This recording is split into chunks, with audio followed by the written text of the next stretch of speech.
الحمدللہ رب العالمین الحمدللہ الذی ہدانا لہذا وما کنا لنہتدی لولا ان ہدانا اللہم صلی وبارک وسلم علی سیدنا و مولانا محمد وعلی آلہ و اہل بیتہ و ازواجہ و ذریتہ و اصحابہ و امتی۔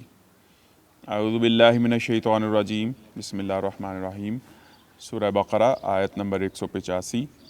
شہر رمضان الذی انزل فیہ القرآن، رمضان وہ مہینہ ہے جس میں قرآن نازل کیا گیا۔ متفق علیہ روایت ہے، رسول اللہ صلی اللہ علیہ وسلم نے فرمایا، من صام رمضانا ایمانا و احتسابا غفر له ما تقدم من ذنوبہ، جس نے رمضان کے روزے رکھے ایمان اور احتساب کے ساتھ تو اس کے سارے پچھلے گناہ معاف کر دیے جائیں گے۔ صدق اللہ العظیم و صدق نبی صلی اللہ علیہ وسلم۔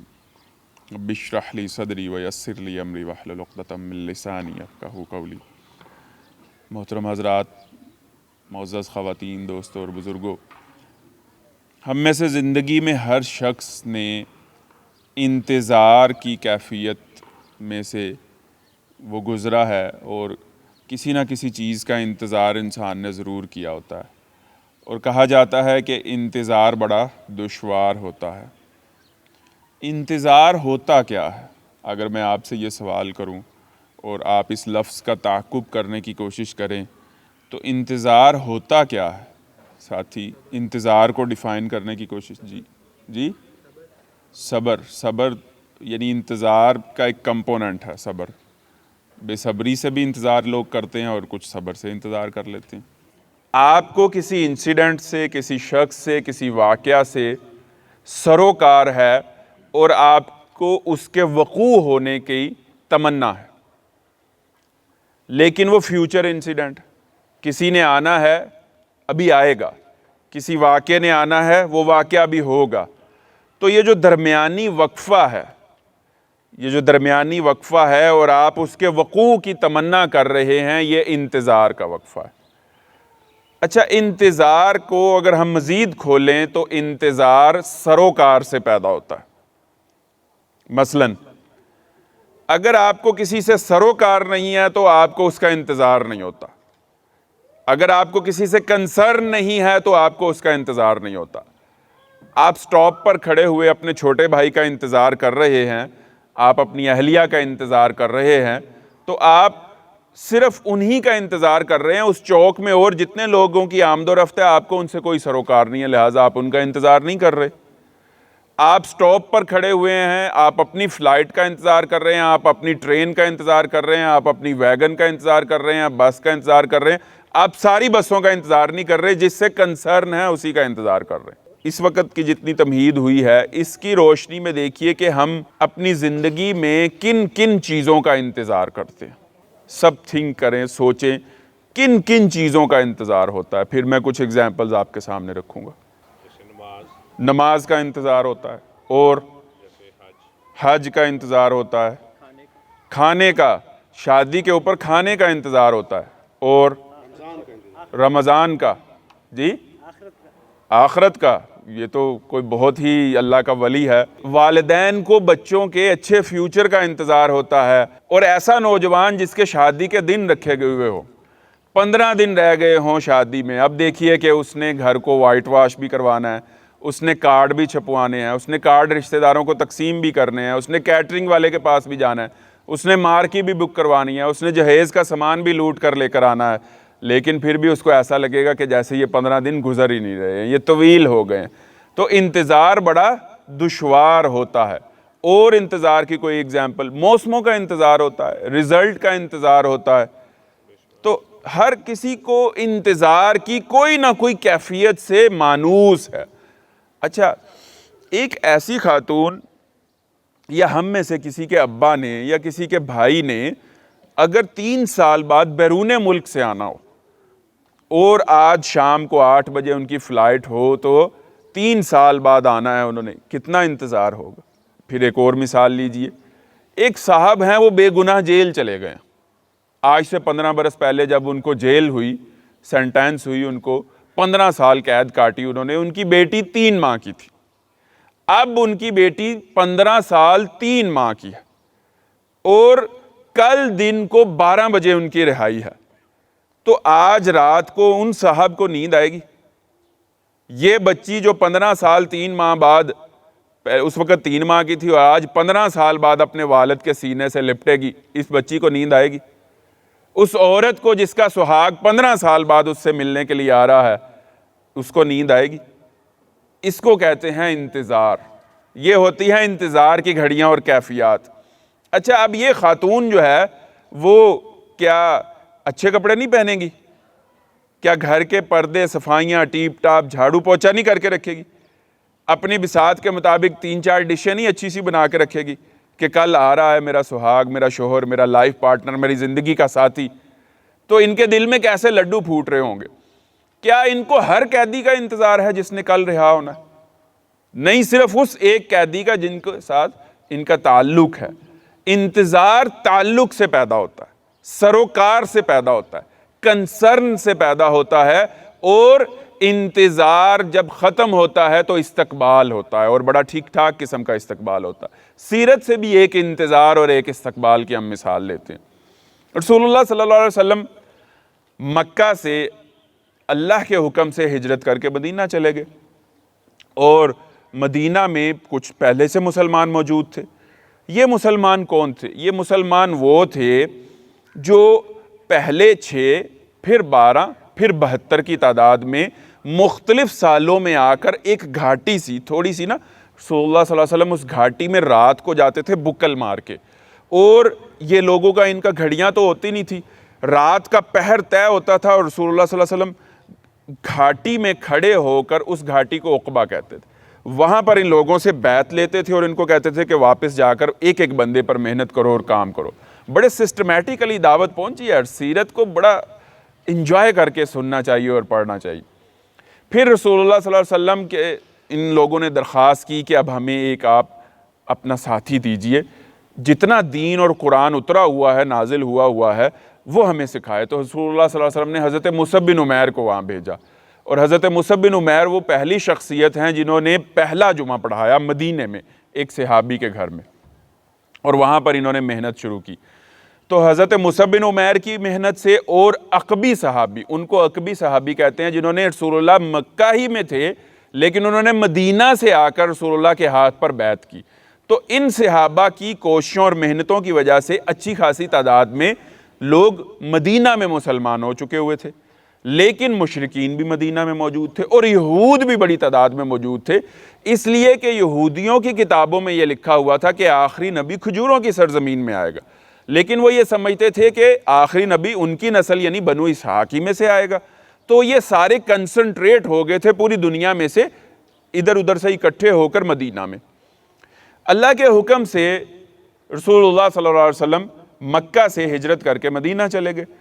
آپ علیہ السلام نے عام ٹریک سے ذرا مختلف ٹریک کا انتخاب کیا. اس کی وجہ یہ تھی کہ وہ لوگ پیچھے لگے ہوئے تھے، تم ادھر کو جاؤ، تم ادھر کو جاؤ، تم ادھر کو جاؤ، تم ادھر کو جاؤ، اور معاذ اللہ گرفتار کر کے لے کے آؤ رسول اللہ اور حضرت ابوبکر صدیق کو.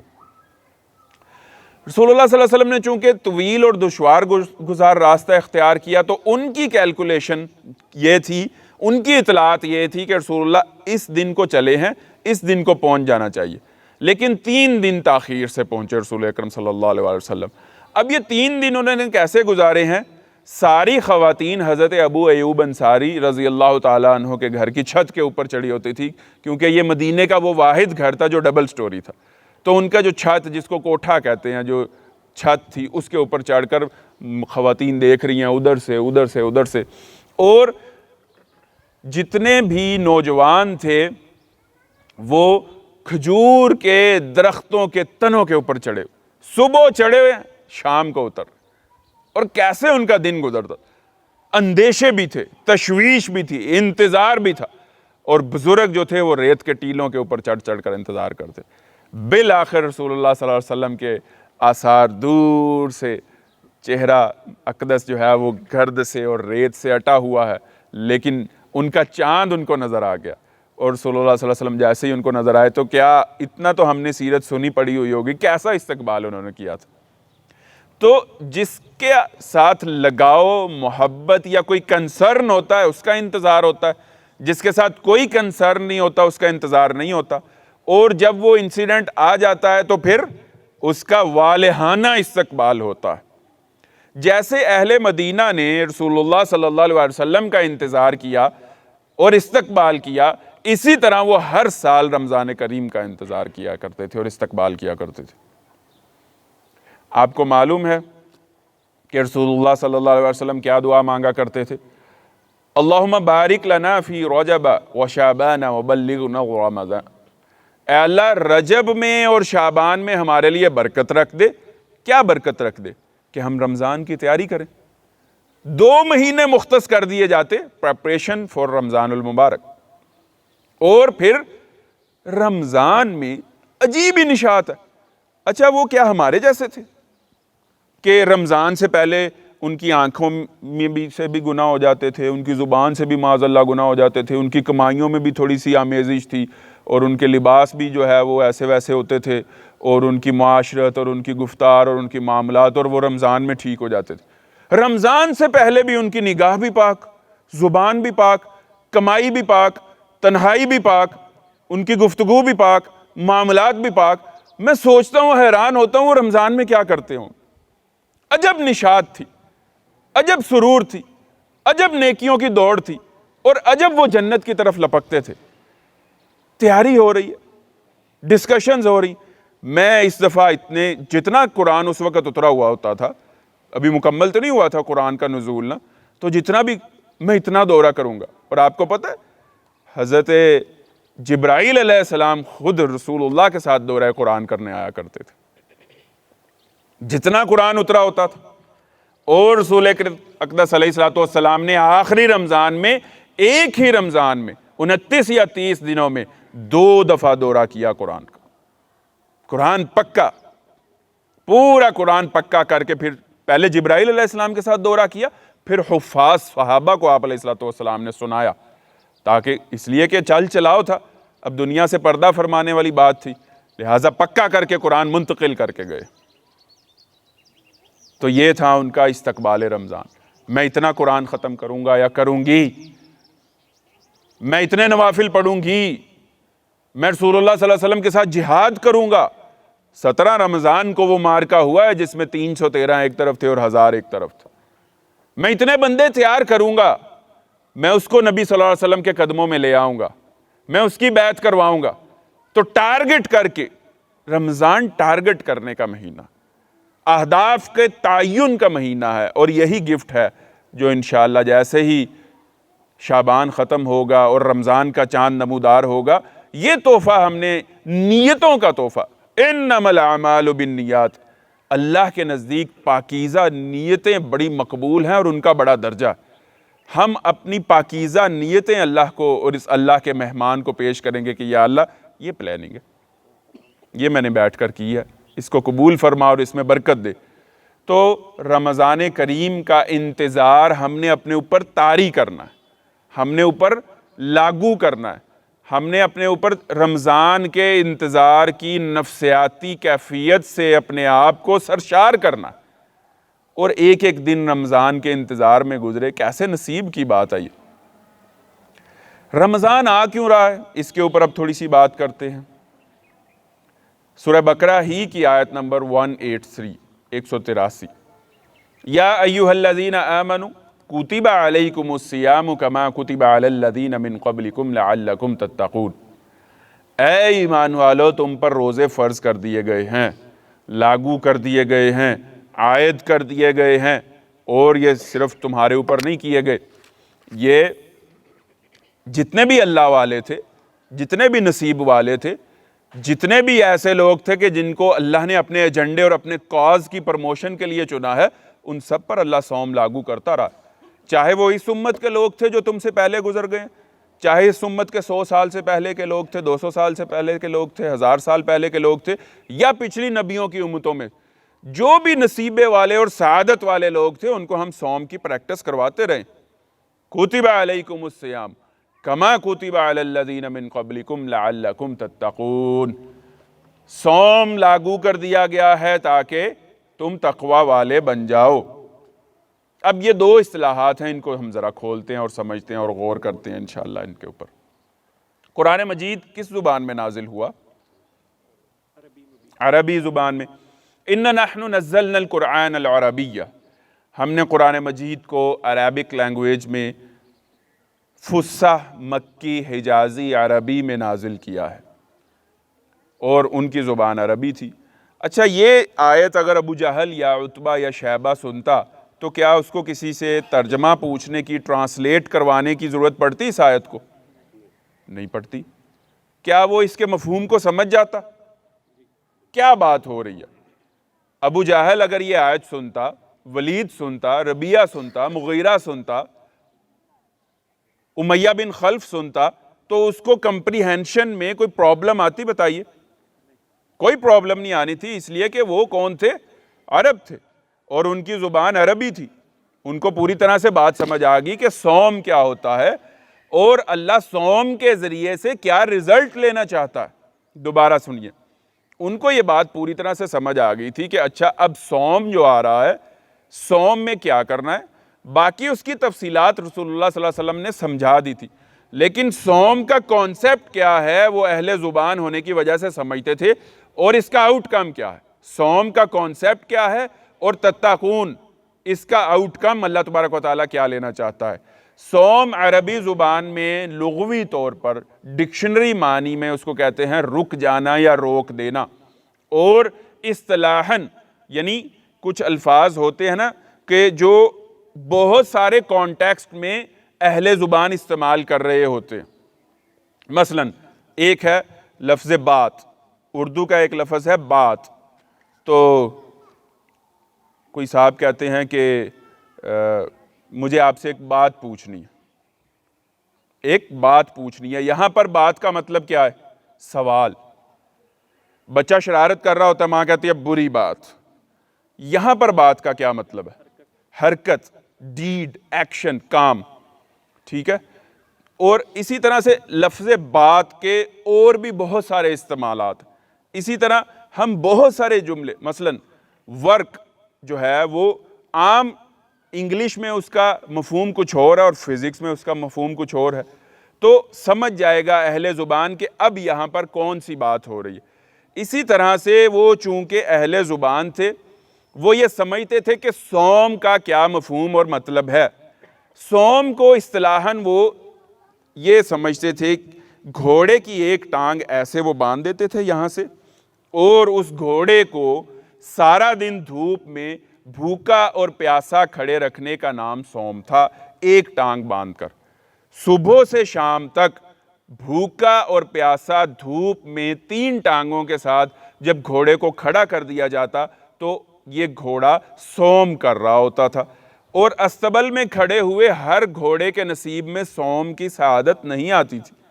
یہ اس گھوڑے کو صوم کروایا جاتا تھا جو ان کا سب سے لاڈلا، سب سے چہیتا، سب سے واریر، سب سے کمانڈو، سب سے جنگجو، سب سے قیمتی اور سب سے چنا ہوا گھوڑا ہوتا تھا، اس کو صوم کروایا جاتا تھا۔ اور صوم کروانے سے یہ مشق، یہ ڈرل، یہ سٹیمنا بلڈنگ ایکسرسائز کروانے سے گھوڑے کی شخصیت میں جو چیزیں پیدا ہوتی تھی، آپ ان کو انگلیوں پر پوائنٹس کی شکل میں نوٹ کر لیجیے۔ نمبر 1، فزیکل سٹیمنا، جس کا الٹ ہوتا ہے تھکاوٹ۔ اگلی چیز جو گھوڑے میں پیدا ہوتی تھی وہ ہوتا تھا توازن۔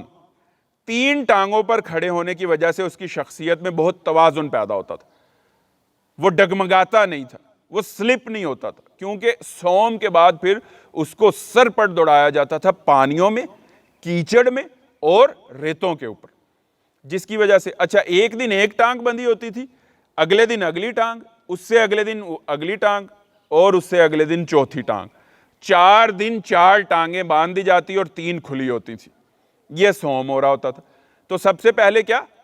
Physical stamina. نمبر 2، توازن، بیلنس اس کی شخصیت میں۔ نمبر 3، جانور کی بھی سائیکولوجیکل ہیلتھ ہوتی ہے، یعنی اکتاہٹ پر کنٹرول لینا۔ ایک ہوتی ہے تھکاوٹ، ایک ہوتی ہے اکتاہٹ۔ بعض اوقات ہم تھکے ہوئے نہیں ہوتے، ہم اکتائے ہوئے ہوتے ہیں۔ اس نیکی کو بس جی نہیں چاہ رہا، مجھے نہیں پتا، جس کو موڈ ڈس آرڈر بھی سائیکولوجی کی زبان میں کہتے ہیں، تو جانور میں بھی موڈ ڈس آرڈر ہوتا ہے، اس کے بعد سے وہ بدکتا نہیں تھا، وہ مالک کا زیادہ فرما بردار ہو جاتا تھا، وہ زیادہ اوبیڈینٹ ہو جاتا تھا۔ تو صوم میں 3 چیزیں، فزیکل سٹیمنا، توازن یعنی بیلنس، اور اس کی نفسیاتی صحت، کنٹرول آف موڈ، یہ صوم کے ذریعے سے پیدا ہوتا تھا۔ اچھا، پھر یہ جب صوم کر رہا ہوتا تھا نا گھوڑا، تو اس گھوڑے کو یہ اندازہ ہوتا تھا کہ مجھے کسی بڑے مقصد کے لیے تیار کیا جا رہا ہے، کسی بڑے کام کے لیے، کسی بڑے پرپز کے لیے مجھے تیار کیا جا رہا ہے، کیونکہ شام کو جب میں استبل میں واپس جاتا ہوں، بندتا ہوں، تو میں دیکھتا ہوں کہ صرف میں ہی ہوں جو چنا گیا ہوں۔ تو صوم اللہ کن لوگوں کے اوپر لے کر آتا ہے، کن لوگوں پر فرض کرتا ہے، کن لوگوں کو روزے رکھنے کی توفیق دیتا ہے، کن لوگوں کو استقبال رمضان کی توفیق اور سعادت دیتا ہے، کون لوگ ہیں جو رمضان سے پہلے ہی ایسی مجلسوں کا انعقاد کرتے ہیں، وہ کون لوگ ہیں جو اپنی بیوی بچے کے ساتھ بیٹھ کر رمضان کو پلان کرتے ہیں، جو اللہ کے چنے ہوئے لوگ ہوتے ہیں، جن کو اپنا جنت میں دیدار نصیب فرمانا ہوتا ہے، جن کو انبیاء، صدیقین اور شہداء کا ساتھ نصیب فرمانا ہوتا ہے، جن کو اپنے عرش کا سایہ نصیب فرمانا ہوتا ہے، جن کو پلِ صراط پر ثابت قدمی دینی ہوتی ہے، جن کو اللہ رب العزت نے جنت میں اعلیٰ مقام اور درجات جن کے لیے مختص کیے ہوئے ہوتے ہیں، یہ وہ لوگ ہیں جو صوم کو اس کی اصلی اسپرٹ اور روح کے ساتھ گزارتے ہیں اور اس رمضان سے گو تھرو ہوتے ہیں۔ لیکن مجھے یہ بتائیے کہ کیا آپ نے کبھی کوئی ایسا لیفٹیننٹ، کوئی ایسا جو ہماری پاکستان ملٹری اکیڈمی کاکول میں ٹریننگ ہوتی ہے، تو کوئی ایسا آپ نے نوجوان دیکھا ہے کہ جو ٹریننگ کے اختتام کے پاس جا کر جو ہے وہ اپنے کمانڈنگ آفیسر یا جو بھی ہوتے ہیں ان کے پاس کہے اور ان کے کہے کہ سر میری ایک درخواست ہے، میں یہاں سے جانا نہیں چاہتا، میں اگلا درجہ اور اگلی پوسٹنگ نہیں لینا چاہتا، میں بیج نہیں لگوانا چاہتا، کیوں بھائی؟ سر مجھے میری بٹ مین سے دوستی ہو گئی ہے، مجھے واش روم بہت پسند آ گیا، مجھے میس کا کھانا بہت اچھا لگا، مجھے ٹریننگ ہی دیتے ہیں، مجھے 10 سال ٹریننگ اور چاہیے۔ نہیں، ایسا کوئی بھی نہیں، ہر کوئی یہ چاہتا ہے کہ بس اس ٹریننگ کے بعد مجھے اگلے درجات نصیب ہوں۔ تو ہر رمضان کے بعد ہر رمضان ہمارے لیے کورس ہے، اور اس کے بعد آرمی میں ہم دیکھتے ہیں کہ جیسے ہی اگلا درجہ نصیب ہونا ہوتا ہے، اگلی پوسٹنگ ملنی ہوتی ہے، اگلا بیج لگنا ہوتا ہے، اس سے پہلے کچھ کورسز ہوتے ہیں۔ تو ہمارے لیے یہ کورس ہیں، اور ہمارے لیے اللہ تبارک و تعالیٰ نے کوئی پوسٹنگ سوچ رکھی ہے، کوئی درجات اللہ نے ہمارے لیے سوچ رکھے ہیں۔ لیکن اگر ہم نے یہ ٹریننگ صحیح طرح سے کی اور پھر اپنے آپ کو اللہ کے حضور پیش کیا 3 کام کرنے کے: فزیکل سٹیمنا، اپنی شخصیت میں توازن، اور ہماری شخصیت میں جتنے بھی افراط و تفریط ہے نا، اس دفعہ ہم نے ٹٹول لیں، وہ لمبی سی ڈائی لگائیں اپنی شخصیت کے اندر، گھس جائیں اپنے من میں اور اپنے نفس کو ٹٹول ڈالیے، کھول دیجئے اپنی شخصیت کی پرتیں اس رمضان میں، وہ نگاہ دوربین اللہ سے مانگیے کہ آپ کی اپنی شخصیت کا تجزیہ کرنے کی اللہ آپ کو صلاحیت عطا فرمائے، اور اپنے ویک پوائنٹ اور ویک ایریاز اور خامیوں کی اصلاح کرنے کی استفال۔ کسی کی حیا ڈھیلی ہے، کسی کی سخاوت ڈھیلی ہے، کسی کا اخلاق ڈھیلا، کسی کی سچائی ڈھیلی، جو بھی کچھ ڈھیلا ہے نا، اس رمضان میں صوم کے ذریعے سے انشاءاللہ اگلا درجہ ملے گا۔ لیکن اس رمضان میں ہم نے اپنے آپ کو ان 3 چیزوں سے ہم نے ضرور متصف کرنا: فزیکل سٹیمنا اللہ کے لیے، اپنی شخصیت میں توازن اللہ کے لیے، اور اپنے موڈ کو کنٹرول کرنا ہے اللہ کے لیے۔ اور ان 3 چیزوں کو کنٹرول کرنے کے بعد یا اللہ اب ہم اگلی تیرے لیے پوسٹنگ کے لیے اور تیرے کاز کی پروموشن کے لیے، تیرے کلمے کی سربلندی کے لیے، اور اس ڈی ایچ اے اور اس اسلام آباد میں تیرے کلمے کی سربلندی اور تیرے دین کے قیام اور نفاذ کے لیے ہم حاضر ہیں یا اللہ، تو ہم سے کام لے، ہم نے ٹریننگ کر لی ہے۔ اس سپیرٹ کے ساتھ اگر ہم رمضان کا استقبال کریں گے تو یہ مطلوب ہے۔ اور اب آ جائیے لعلکم تتقون کو تھوڑا سا کھول لیتے ہیں۔ ایک دفعہ حضرت عمر رضی اللہ تعالیٰ عنہ نے حضرت ابی بن کعب سے پوچھا کہ تقویٰ کیا ہے؟ حضرت ابی بن کعب یہ وہ صحابی ہیں جن کو رسول اقدس علیہ الصلوۃ والسلام نے گھر سے بلا کر قرآن سنایا۔ ابو المنذر ان کی کنیت تھی، اور ایک دن رسول اللہ صلی اللہ علیہ وسلم نے ان کو گھر سے بلایا۔ یہ دوڑے دوڑے آئے، اللہ کے نبی صلی اللہ علیہ وسلم کیا معاملہ ہے؟ تو رسول اللہ صلی اللہ علیہ وسلم نے کہا کہ اللہ نے تمہارا نام لے کر مجھے یہ کہا ہے کہ ابو المنذر کو قرآن سناؤ۔ تو حضرت ابی بن کعب رو دیے۔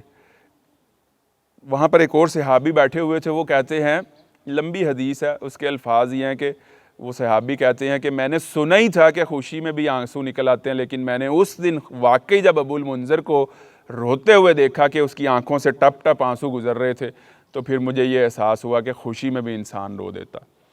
حضرت ابو المنذر، حضرت ابی بن کعب رو رہے ہیں، اور رسول اقدس علیہ الصلوۃ والسلام ان کو سورہ بینہ سنا رہے تھے۔ لم یکن الذین کفروا من اہل الکتاب والمشرکین منفکین حتی تأتیہم البینہ، یہ ان کو سنا رہے تھے۔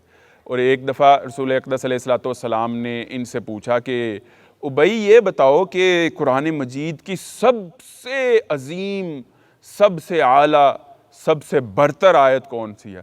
تو حضرت ابی نے تھوڑا سا سوچا اور غور کیا، اور پھر کہا کہ اللہ کے نبی صلی اللہ علیہ وسلم ساری آیتیں بڑی عظیم، بلند، برتر ہیں، لیکن مجھے لگتا ہے کہ سب سے اعلیٰ آیت جو ہے، سب سے عظمت والی آیت، وہ آیت الکرسی ہے۔ رسول اقدس علیہ الصلوۃ والسلام بہت خوش ہوئے، اور یہاں سینے پر ایسے ہاتھ مار کر کہا، لیحنک اللہ یا ابو المنذر، ابو المنذر تجھے قرآن کا علم مبارک ہو۔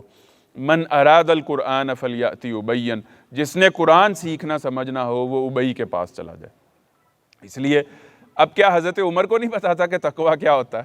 لیکن یہ لوگ اپنا دین کا فہم بڑھاتے تھے، اپنی تعمیر کردار میں تو ہر وقت یہ لگے رہتے تھے، تعمیر افکار بھی کرتے رہتے تھے۔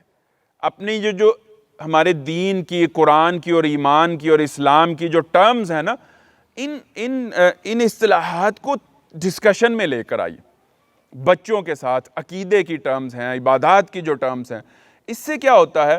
اصل میں میں نے پہلے بھی آپ کو سامنے یہ عرض کیا تھا کہ ہمارے گھروں سے مکالمہ مر رہا ہے، ڈائلاگ کا احیاء کرنا گھروں میں بہت ضروری ہے۔ مکالمہ مر رہا ہے اور دھونس دندنا رہی ہے، تو ہمیں اپنے گھروں میں ان چیزوں کے اوپر بات چلانی ہے، بات کو، ڈسکشن کو عام کرنا ہے۔ تو حضرت عمر نے بھی پوچھا، حضرت ابی نے کہا کہ امیر المومنین آپ کسی ایسے راستے سے گزرے ہیں جس کے اس طرف بھی کانٹے دار جھاڑیاں اور اس طرف بھی کانٹے دار جھاڑیاں؟ حضرت عمر نے کہا گزرا ہوں۔ کیسے گزرے؟ میں اپنے کپڑوں کو سمیٹ کر گزر گیا۔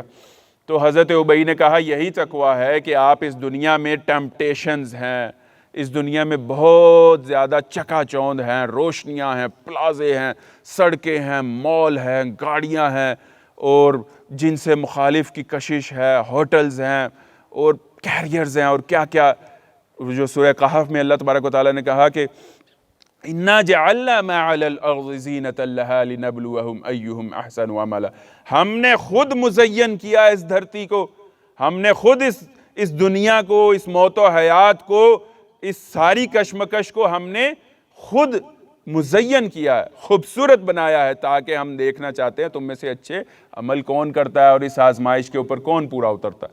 تو حضرت ابی نے کہا کہ یہ دنیا خواہشات اور گناہوں کی کانٹے دار جھاڑیوں سے بھری ہوئی ہے، اس میں سے دامن بچا کر گزر جانا ہی تقویٰ ہے۔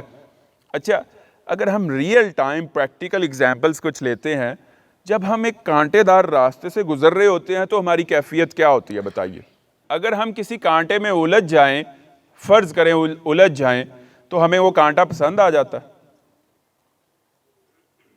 ہمیں وہ کانٹا پسند آ جاتا ہے، کتنا پیارا کانٹا ہے یار، تھوڑا سا اور نا اندر گھسا لو، نہیں، ہم فوراً اس کانٹے سے جان چھڑا کر آگے بڑھتے ہیں۔ اس چیز کا نام ہے توبہ۔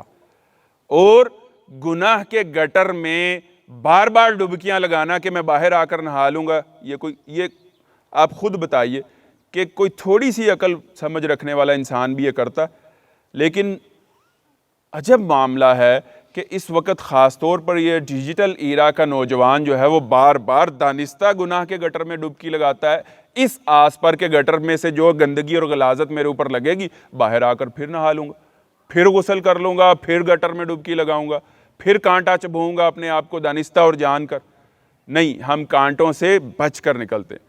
اچھا، میں اگر یہاں پر مائک میرے ہاتھ میں ہے، میں ڈیمونسٹریٹ کرتا آپ کے سامنے، جس کو لرننگ بائی ڈوئنگ کہتے ہیں، میں آپ کو کانٹوں والے رستے سے چل کر دکھاتا تو میری کیفیت آپ نوٹ کرتے. یہ کیفیت ہے، یہ کیفیت رمضان چاہتا ہے 12 مہینے طاری رہے. اچھا، یہ ادھر بھی کانٹے دار جھاڑیاں، ادھر بھی کانٹے دار جھاڑیاں، کیا میں فون پر باتیں کرتے ہوئے گزروں گا؟ ہاں جی پیمنٹ آ گئی سی، ٹھیک ہے ہاں جی چلو اور مال بھیج دو، بس ٹھیک، اور میں گزر. ایسے تو نہیں. میں سب کچھ جو ہے نا وہ چھوڑ دوں گا اور پورا کنسنٹریشن ہوگی میری، اور میں دیکھوں گا کہ راستہ کہاں سے نیرو ہے اور کہاں سے کھلا ہے، کہاں سے سلپری ہے، کہاں سے ٹوسٹ ہو رہا ہے، کہاں پر جاڑیاں ڈینس ہیں، کہاں سے مجھے مارجن مل سکتا ہے. اور میں نے چپلی پہنی ہوئی ہے کہ میں نے جوگر پہنے ہوئے ہیں، یہ بھی تو میں یعنی پریپریشن بھی تو کروں گا نا، دیکھوں گا. اور پھر میں پوری ایک اسٹریٹجک بناؤں گا کہ میں یہاں پیر رکھوں گا، پھر وہاں رکھوں گا، وہاں سے میں پھسل جاؤں گا، اس لیے میں وہاں پر ذرا اور مزید اوور کانشیس ہو جاؤں گا، اور پھر میں اس طرح سے نکل جاؤں گا. اور اگر کسی کانٹے میں میرا دامن اٹک گیا تو میں نے جلدی سے اپنے دامن کو سمیٹنا ہے، کیونکہ ایک کانٹے میں، کیسی پیاری ڈیفینیشن، آپ یہ کر کے دیکھیے گا، اس کو کہتے ہیں ایکسپیرینشل لرننگ. ایکسپیرینشل لرننگ یہ ہے، یہ نہیں ہے کہ کسی گناہ کو کر کے دیکھیے گا، کسی کانٹے دار راستے سے گزر کر دیکھیے گا، آپ کا جیسے ہی دامن ایک کانٹے میں اٹکے گا نا، 2-3 کانٹے اور آپ کو پکڑ لیں گے. آپ ایک سے چھڑائیں گے، دوسرے سے چھڑائیں گے، کوشش کریں کہ کسی کانٹے میں آپ اٹکے نہیں، ایسے سے گزر جائیں. لیکن اگر 3-4 کانٹوں نے آپ کو پکڑ لیا نا، تو پھر کپڑے ایسے چھڑوانے ہیں کہ کپڑے نہ پھٹے، جان چھوٹ جائے کانٹے سے، کپڑے نہ پھٹے. تو اس طرح سے یہ ہے تقویٰ. اچھا، یہ ایک سکل نہیں ہے؟ کانٹے دار راستے سے بغیر کسی کانٹے میں اٹکے ہوئے گزرنا، کیا اس کے لیے پریکٹس کی نہیں ضرورت؟ یہ رمضان ہمیں وہ پریکٹس دیتا ہے. کوئی بھی کام آپ ڈھنگ سے تب کر سکتے ہیں نا جب آپ نے اس کی مشق کی ہوئی ہو، اس کی پریکٹس کی ہوئی ہو. 30 دنوں میں اللہ تبارک و تعالیٰ پوری امت میں یہ انوائرمنٹ کریٹ کر دیتا ہے کہ چلو، تمہیں تمہارے کانٹوں کا پتہ، مجھے میرے کانٹوں کا پتہ، جنہوں نے میرے دامن کو پکڑا ہوا. اب گزر کے دیکھو، ان 30 دنوں میں تم نے کسی کانٹے میں اپنا دامن نہیں اٹکانا. اور پھر اگلے 12 مہینے، اگلے رمضان تک، جب تمہاری اگلی پوسٹنگ ہونی ہے اگلے درجات میں، اور واقعی پوسٹنگ ہو رہی ہے میری اور آپ کی اگلے درجات میں، یا کیا ہو رہی ہے، ہم وہیں کھڑے، یا ہو سکتا ہے ہماری ڈیموشن بھی ہو رہی ہو. حبطت اعمال، قرآن مجید یہ بھی کہتا ہے ان کے اعمال ضائع ہو گئے، ان کی کرتوتوں کی وجہ سے ان کے اعمال غارت ہو گئے اور ان کو پروموٹ کی بجائے ڈیموٹ کر دیا گیا، اور پھر جہنم بھی تو ہے نا. تو اس رمضان میں ہم نے یہ کرنا ہے کہ بالکل جیسے یہ میں نے ایک بالکل کوشش کی ہے کہ ایک پریکٹیکل سی بات کی جائے کہ تقویٰ کیا ہے اور رمضان تقویٰ کیسے پیدا کرتا ہے. اچھا، اب میں 2-3 ایگزامپلز آپ کے سامنے رکھتا ہوں، بڑی ریئل ٹائم ایگزامپلز. سحری ہو رہی تھی اور میں کھانا کھا رہا تھا. امت مسلمہ میں سوچنے کی اور ہر واقعے اور انسیڈنٹ کو اپنے ایمان اور بیلیف سے ریلیٹ کرنے کی بھی، یعنی یہ ورکشاپس ہمیں نوجوانوں کی کروانی چاہیے. ہر واقعہ بس یعنی بڑے بڑے درسوں کی بجائے ایک چھوٹا سا انسیڈنٹ ہو، اس پر ڈسکشن ہو رہی ہو اور اس کو لائف سے جوڑ دیا جائے، یہی کایا پلٹ دیتا. تو میں کھا رہا تھا تو اللہ اکبر کی صدا آئی تو میں نے پلیٹ پیچھے کر دی. میں سوچنا شروع ہو گیا کہ میں نے پلیٹ پیچھے کیوں کی ہے. کیا پورک تھا اس پلیٹ میں، وائن تھی، کیا تھا؟ حلال دال روٹی تھی. پھر پلیٹ میں نے کیوں پیچھے کی؟ اللہ تبارک و تعالیٰ یہ کہہ رہا ہے کہ جب میرا حکم آئے تو حلال بھی چھوڑ دو. جب میرا حکم آئے اس مہینے میں حلال بھی چھوڑ دو. اگر تم میرے حکم سے اس مہینے میں حلال اور مباح چھوڑ دو گے تو باقی مہینوں میں حرام بھی چھوڑ دو گے. اچھا، پھر اور آ جائیے، ہم دیکھتے ہیں. میں اندھیرے کمرے میں، یعنی اندھیرے سے مراد یہ ہے کہ میں تنہا بیٹھا ہوا تھا، بچے بھی پڑھنے گئے ہوئے تھے، تو اہلیہ محترمہ افطاری بنا رہی تھی اور میز کے اوپر رکھتے جا رہی تھی. میں اکیلا بیٹھا تلاوت کر رہا تھا. کوئی بھی نہیں مجھے دیکھ رہا تھا، اور حلق میں جو ہے وہ پیاز سے کانٹے چبھ رہے تھے اور پیٹ میں چوہے ناچ رہے تھے۔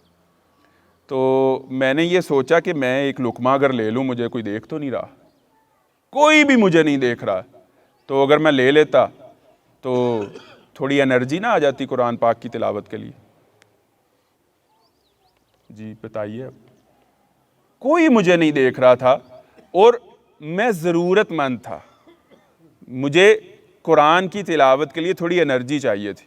پھر میں نے سوچا کہ میں اس وقت صرف اس لیے یہ لقمہ نہیں لے رہا کہ مجھے اللہ دیکھ رہا۔ پھر میں نے یہ سوچا کہ کیا اللہ صرف رمضان میں دیکھتا ہے؟ کیا اللہ صرف کھانے پینے پر دیکھتا ہے؟ یا اللہ زندگی کے سارے معاملات میں دیکھتا ہے اور 12 مہینے میں دیکھتا ہے؟ تو یہ ہے تقویٰ کی اسپرٹ، اللہ دیکھ رہا ہے، وَهُوَ مَعَكُمْ أَيْنَمَا كُنْتُمْ، وہ تمہارے ساتھ ساتھ ہے اور تمہارا ریکارڈ ہو رہا ہے ایک ایک۔ کِرَامًا كَاتِبِينَ يَعْلَمُونَ مَا تَفْعَلُونَ، وہ تمہارا ایک ایک، اور پتہ ہے آپ کو فَمَن يَعْمَلْ مِثْقَالَ ذَرَّةٍ شَرًّا يَرَهُ، جو ایک ذرے کے برابر بھی کوئی بدی کرے گا وہ اس کو دکھائی ضرور جائے گی، چاہے وہ معاف کر دے اللہ۔ یہ وہ گناہ ہیں جو تم نے معافی نہیں مانگی تھی سچے دل سے، اور یہ وہ گناہ ہیں جو تم نے علیحدہ سے، ادھر سائیڈ پر آ جاؤ اب پڑھو، یہ موٹے موٹے رجسٹر وہ ہیں جو تم نے معافی مانگ لی تھی لیکن یہ تم نے کیے تھے، دیکھ لو، اور اگر تم معافی نہ مانگتے تو جہنم میں تمہارا وہ نیچے ٹھکانہ ہوتا۔ تو اللہ دیکھ رہا ہے اور اللہ ہر وقت دیکھ رہا ہے، اور ایک ایک ایکشن اور ایک ایک ڈیڈ ہمارا مانیٹر ہو رہا ہے۔ یہ ہے تقویٰ۔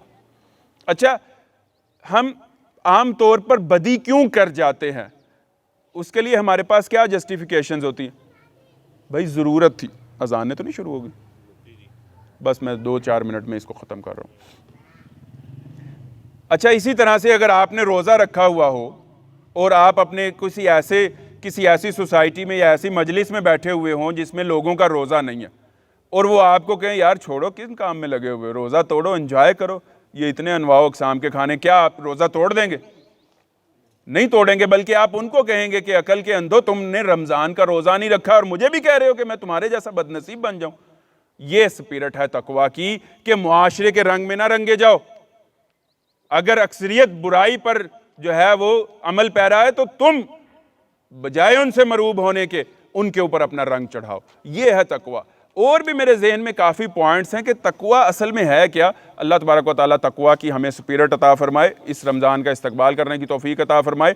صرف ایک حدیث سن لیجئے، ایک تو حمید بھائی نے بھی بیان کی، میں ایک اور حدیث، حمید بھائی نے جو آپ کی سامنے حدیث رکھی کہ رسول اقدس علیہ السلام نے ارشاد فرمایا کہ حضرت جبرائیل علیہ السلام میرے پاس تشریف لائے۔ حضرت جبرائیل، ان جبرائیل عرض علی فقال بعود من ادرک الرمضان فلم یغفر له فقلت آمین۔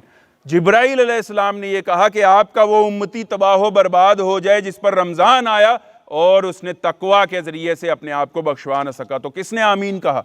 رسول اللہ صلی اللہ علیہ وسلم نے۔ دوسری حدیث، کم من صائم لیس لہم من صیامہم الا الجوع والسحر، کتنے ہی روزے دار ایسے ہیں جن کو ان کے روزے سوائے بھوک اور تھکاوٹ کے اور کچھ نہیں دے کر جاتے۔ کتنے، آپ نے یہ نہیں کہا چند ایک، آپ نے کہا کتنے روزے دار ایسے ہیں جن کو ان کے روزے سوائے بھوک اور تھکاوٹ کے اور کچھ نہیں دے کر جاتے۔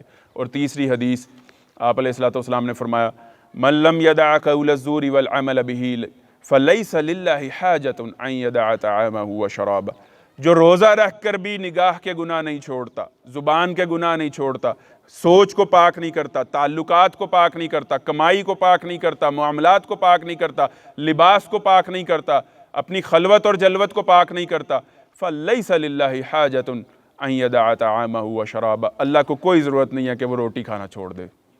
اللہ تعالیٰ سے دعا ہے کہ اللہ ہمیں صحیح اس رمضان کا استقبال کرنے اور اس کی تیاری کرنے کی توفیق عطا فرمائے۔ بہت سارے کرنے کے کام ہیں، آج کی اس گفتگو کی روشنی میں صرف ایک کام ضرور کر لیجئے گا، اپنی ساری نیتوں اور ارادوں کو پاک کر لیں۔ نیتوں اور ارادوں میں اگر کوئی کھوٹ ہے، اور ہوتا ہے کھوٹ ہمارے اندر، اس کو کھوٹ کو دور کرنے کی کوشش کریں، رمضان سے پہلے ہی کھوٹ کو دور کرنے کی کوشش کریں۔ اقول قولی ھذا استغفر اللہ لی ولکم ولسائر المسلمین والمسلمات۔